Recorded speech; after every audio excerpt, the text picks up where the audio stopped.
I'm back. Bonjour mes amis, it's Angie.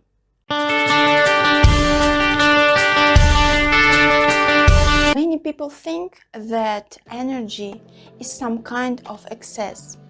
I believe that our pain, our fears and phobias can also be a source of energy, a resource.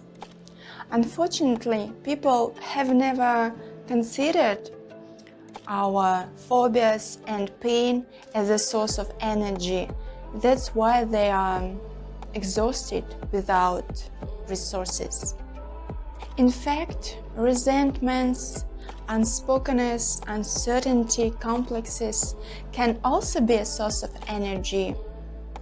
When you realize this, you will kill two birds with one stone.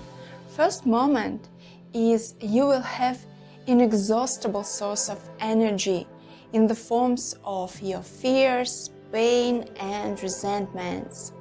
The second moment is that you will be able to burn all your resentments that you have been accumulated throughout your entire life. Imagine how cool is it? Expand your horizons and accept the idea that all your negative experience is a source of energy you can spend on yourself first of all. Perhaps many of you have forgotten, but this idea had been practiced before, and it is called sublimation. Instead of accumulating your pain and running around with it, and then at one fine moment pour it out on someone's head or explode at the most inappropriate moment, it will be better to transform and burn your energy, your negative experience. Do not avoid negative situations because they are a great source of energy. You can transform these negative emotions into something useful in your life as a goal of your life. For example, to prove someone, your parents, your haters, that you can achieve something in this life. You can be rich and successful. Because pain can become your best friend that will never leave you even in the most difficult moments of your life. Dear friends, please think and write what can be unexpected source of energy.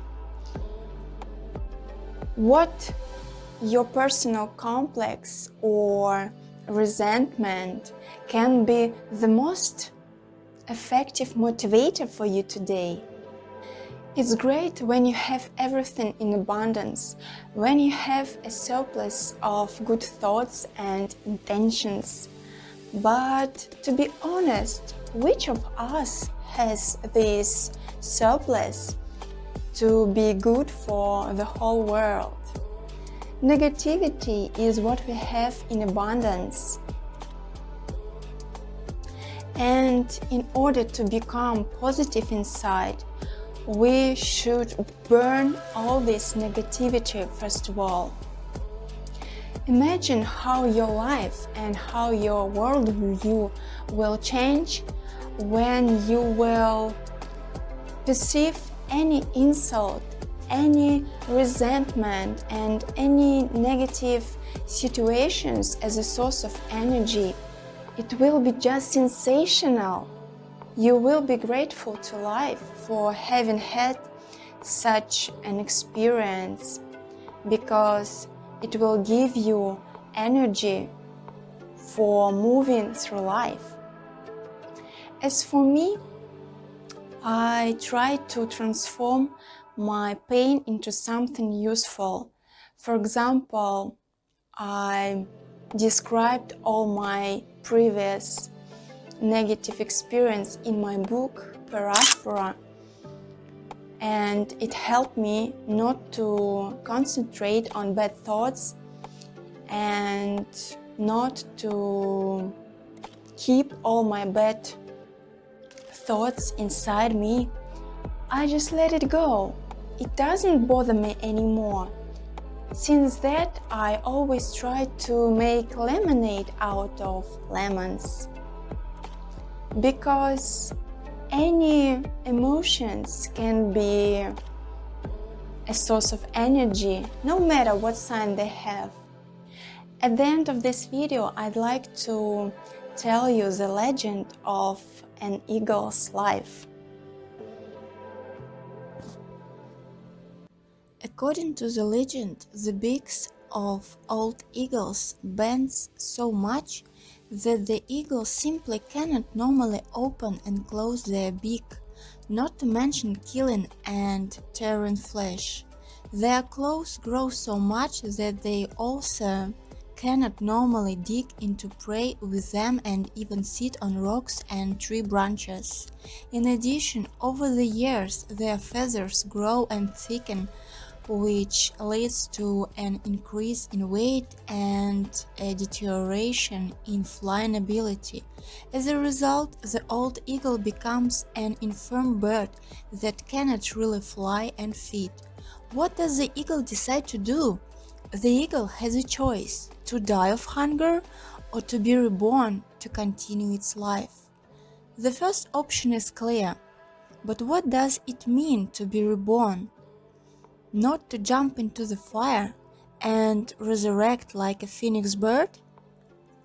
No, for this he supposedly retreats to the high mountains in a cave for 5-6 months.